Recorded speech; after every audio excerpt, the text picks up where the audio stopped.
Zuzka, what I'd love to do is bring you through some breathing exercises. And you know what? This is going to be the everyday, the practical stuff. Okay. Very simple things. You learn them and then you can apply them in different situations. They're all simple, they're all easy, and they give your viewers and followers an insight into what breathing is all about. I'm going to start off with a small one as an Mhm. introduction. This is an emergency. This is when the mind is a bit all over the place. When we have a lot of thought activity going on, it's not always easy to do any sort of meditation because, let's face it, how can we meditate when the mind is charged with emotion? Mhm. Instead, we want to activate the body's relaxation response and to do it without having to focus on the breath and without having to do anything that involves mindfulness. So let's kick off. Take a normal breath in through your nose and out through your nose, and pinch your nose and hold your nose and hold for 5, 4, 3, 2, 1. Let go and just breathe normally. So you're just breathing normally now for about 10 or 15 seconds. You don't even have to think about your breathing. Always with breathing, the best approach is don't care. A passive approach is always best. No pressure. Take a normal breath in through your nose and out through your nose, and pinch your nose and hold. 5, 4, 3, 2, 1. Let go. Breathe in through your nose. And now just breathe normally for about 10 to 15 seconds. This is quite an interesting exercise, and the reason being is that the breath hold is performed at the end of an exhalation. And of course, when it comes to the autonomic nervous system, the exhalation is all about the relaxation response. And again, take a normal breath in through your nose and out through your nose, and pinch your nose and hold. 5, 4, 3, 2, 1. Let go. Breathe in through your nose. And you're breathing normally for about 10 to 15 seconds or 3 to 4 breaths. So by pausing at the end of an exhalation, it's almost that we're extending the speed of the exhalation, and this is inducing relaxation. So the science there is that it helps to stimulate the vagus nerve, which secretes the neurotransmitter acetylcholine, which causes the heart rate to slow down. And again, take a normal breath in through your nose and out through your nose, and pinch your nose and hold. 5, 4, 3, 2, 1. Let go. Breathe in through your nose and breathe normally for 10 to 15 seconds. Let's look now at box breathing. Some similarities. This was also called tactical breathing. So Mhm. the last exercise is about down regulating. Box breathing is about balancing the autonomic nervous system. So whenever you're ready, to I'm breathe ready. in, Yeah. to breathe in, 2, 3, 4, hold, 2, 3, 4, out, 2, 3, 4, hold, 2, 3, 4, in, 2, 3, 4, hold, 2, 3, 4, out, 2, 3, 4, hold, 2, 3, 4, in, 2, 3, 4, hold, 2, 3, 4, out, 2, 3, 4, hold, 2, 3, 4, in, 2, 3, 4, hold, 2, 3, 4, out, 2, 3, 4, hold, 2, 3, 4, in, 2, 3, 4, hold, 2, 3, 4, out, 2, 3, 4, hold, 2, 3, 4. Excellent. Well done. Well done. Okay.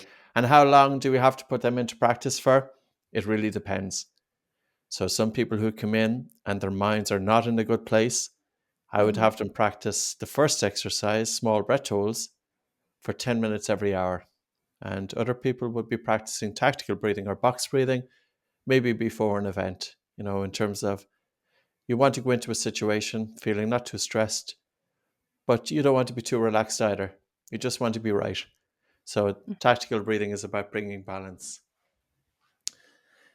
Another exercise that I find quite a favorite to do, and this can be quite useful, is when we go to do, could be a podcast like this, for example, if an individual isn't feeling used to them and their heart rate is a little bit elevated, or they could be going in to do an interview or a presentation, going on stage or a sporting event. So how do we bring our heart rate down? How do we communicate to the brain that the body is safe? It's all in the speed of the exhalation. So I would like you, just as you're sitting there, and the beauty about this is that there's nobody for anybody, there's nothing to see. Because if you're going into a presentation, you don't want to be doing a breathing exercise that everybody can see what you're doing. You want to do something that's so subtle and so discreet. So it's almost that it's a secret tool that we can use to help self-regulate. So what I would like you to do is to focus your attention on your breath. And again, don't really care about how you're breathing. Just having a passive approach to it. There's your breath coming into the body. There's your breath leaving the body. There's your breath coming into the body. There's your breath leaving the body. And now what I would like you to do is, as you're breathing, is just soften the speed of the breath as it comes into your body. And then have a really relaxed and a slow and a gentle breath out. So a really relaxed and a slow and a gentle breath out. You don't have to time it, because it's all relative to how you are breathing now. So you can imagine you're going into a stressful situation. You're feeling that your heart rate is a bit ramped up. You don't want your heart rate too high because that's going to distract you. So instead you bring your attention onto your breathing, and this helps to bring a quietness to the mind. You take a soft breath in through your nose and a really relaxed and a slow and a gentle breath out. And by having the slow and relaxed and a gentle breath out, so as you're breathing out, bring a feeling of relaxation to the body. Allow the air to leave the body effortlessly. So there's nothing forced.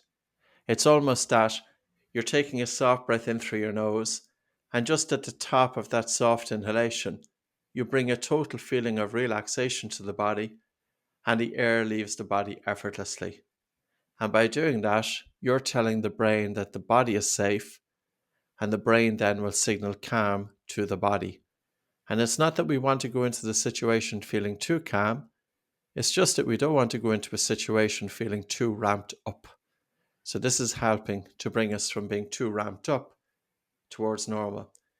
Nothing for anybody to see. You'll never see that exercise on Instagram because it's not powerful enough to attract attention, but it's extremely powerful in somebody's way of life. So again, taking a soft, gentle breath in through your nose, and a really relaxed and a slow and a gentle breath out. And I know some people are going to ask, well, how long should you count the breath for? It doesn't matter, because you're slowing down the breath relative to how you were breathing at that time.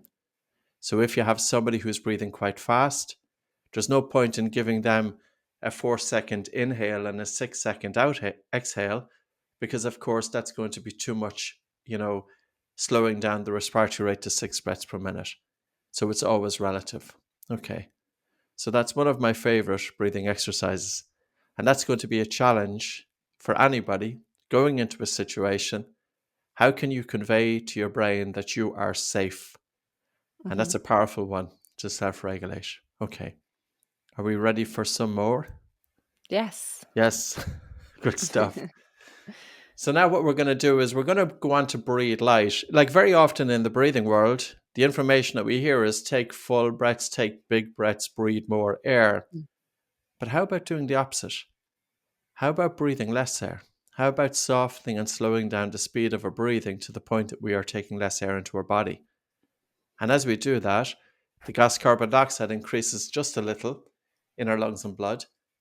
And carbon dioxide improves our blood circulation, dilates the blood vessels, and increases oxygen delivery throughout the body, and also stimulates the vagus nerve. Now, of course, there's a bit of a conflict going on with this next exercise. On one hand, you're going to be breathing less air. You're going to have a slight air hunger. But on the other hand, it's stimulating the vagus nerve. Now, which side is going to outweigh the other? And this is the trick. So it's about balance. If you find that the air hunger is a bit too much for you, just breathe a bit harder. If the air hunger isn't enough that it's inducing relaxation, breathe a bit lighter.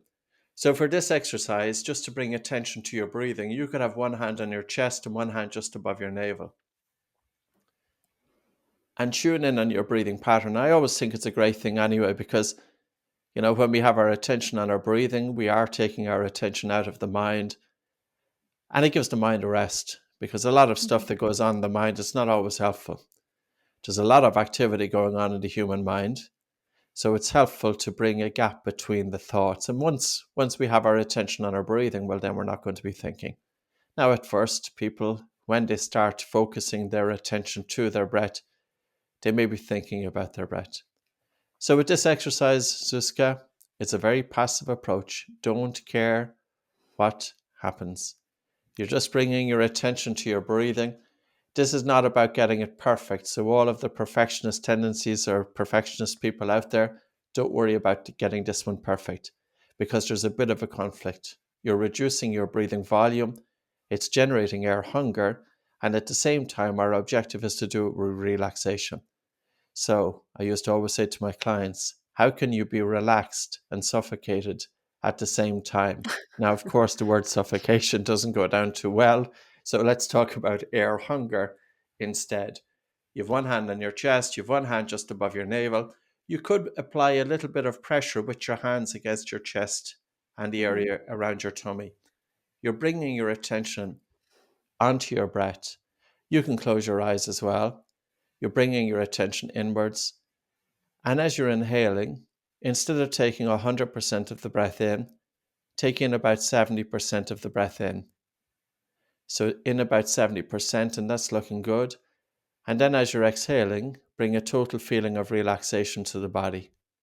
And the key here is, don't reduce your breathing volume by too much, because if you reduce it by too much, it's difficult to sustain it, because you'll very often have involuntary contractions of the diaphragm. It looks good. You're taking a soft breath in through your nose, and you're having a really relaxed breath out. And then as you breathe in, a soft breath in, and a relaxed, gentle breath out. So now as you breathe in, soft breath in, Zuzka, and now a really relaxed and a slow and a gentle breath out. And your objective is, try and hide your breathing so that I don't see so much breathing movement. Now, if you feel that you're losing control of your breath, take a little rest. So how about we take a little rest right now? So I feel like I'm overdoing it. I yeah, try of to do course, less it's less breathing because I always try to overdo everything, it's and then I can't breathe. it's normal. And you know what? This is the thing about it as well. It's very unfair to have you do these breathing exercises on camera. And I'm going to say that straight out. I know I'm trying to But be so perfect. It's not don't working. worry. No, no, no, no. This is all about trial and error. This is one breathing exercise that nobody will get perfect, because there's such a conflict going on. Even as you're sitting there, can you just bring your attention onto your breath and just gently soften the breath as it's coming into your body? So instead of breathing in 100% of the breath in, you're just shaving off about 15-20% of it. So breathing in about 80% of the breath in. And then on the exhalation, you're bringing a total feeling of relaxation to the body. And that's the key.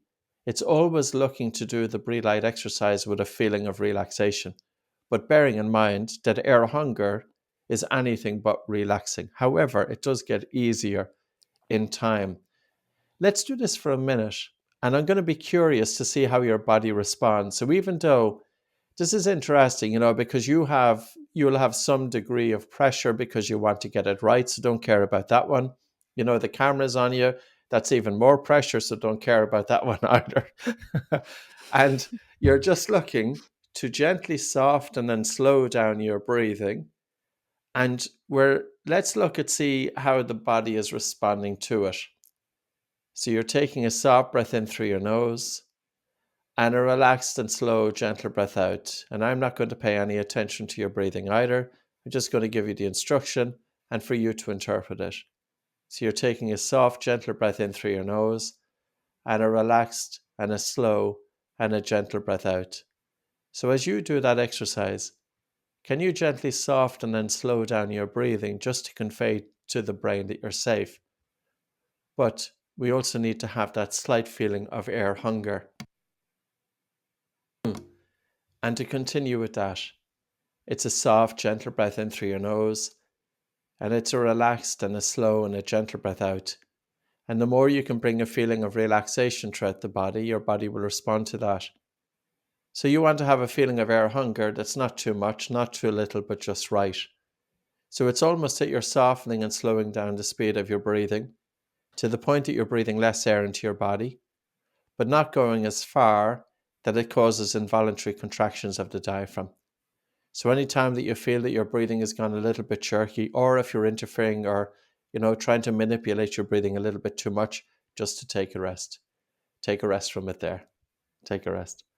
Now, I'm curious to see, how did your body respond to it? Did you notice any change in the saliva in the mouth? Was it less, more, or the same? More. More. Well, that's a good sign. Is that It's a good? good sign. Yeah. What does So it mean? remember, it means that you've activated the rest and digest response. So typically, a digest response, when the body is ready for the digestion of food, it naturally produces more saliva. So Mhm. can we produce saliva on demand? And we can do that by conveying to the brain that we're safe. So we can get out of this sympathetic distress response and into the relaxation response. And very often, people, when they're doing this exercise, get a bit sleepy. And again, that's normal. I used to think of it as an instructor that they were getting bored listening to me. Well, maybe they were, but maybe also the breathing exercises were having the desired effect. The people were practicing it. They were telling their brain that they were safe. And it's amazing how quickly the body and the brain responds to a change in breathing patterns. Now, this is my go to exercise. It's not the Mm, easiest one, no. and it got me into breathing. And you know what? Sometimes the challenge, that's what makes it interesting. Yeah, I like this exercise. I just have to find that right amount of air always, and it takes a while. it But does. definitely calming. I feel calm. I don't feel sleepy, probably because I still, you know, feel like I have to be alert to talk to you. Uh, but I do feel a lot calmer. It does work that way. Now, with your followers, it's not going to be that they respond the exact same way. Some of them, when they slow down and soften their breathing to the point of air hunger, the air hunger might be a little bit too much for them, so their heart rate increases and their mouth goes dry. And this is where it's kind of a balancing act. Hmm. So anybody who feels that happening, it just means that the air hunger just gone a little bit too far for you. But it tells you something as well. See, it's almost that we have two types of individuals. We have one person who can cope with air hunger, and air hunger is a primal fear. We have hunger, we have fear for lack of food, we have fear for lack of water, and the biggest fear of all, of course, is fear for lack of air. So we're Hmm. generating a sensation of breathlessness. But the question then to ask is, how does our body respond to it? Some people are quite okay. They feel breathless. They don't feel it's too bad. Even though they feel breathless, they can feel relaxed and it induces relaxation. But the other person, it can induce a lot of anxiety. Their heart rate speeds up. They can have a very strong reaction to air hunger, especially if they have a background of panic disorder or Hmm. anxiety. So that's why it's a very interesting one. Now, does it mean that we shouldn't give it to the person with anxiety and panic disorder? No, not at all. It just means that the dose and duration of the exercise should be tailored to them. Okay, so Zuzka, are we ready for our next one, which is breathe slow? Yes. Yes, okay. With this one, what I would like you to do is to put your hands just at your lower ribs. So to place them just at the area of the diaphragm and have them on your sides. Now, the objective here is to breathe slow and to breathe deep. I'm going to count the breath. I might start off with breathing in for 3 seconds and out for 5 seconds. And then I will increase it to breathing in for 4 and out for 6. The only instruction is, as you breathe in, you feel your ribs gently moving out. As you breathe out, you feel your ribs gently moving in, and to follow the cue. Now, the main instruction is, of course, nose breathing and silent breathing, because Hmm. There's always a risk with this exercise that people overdo it. And even though they are slowing down their breathing, they could end up breathing too much air.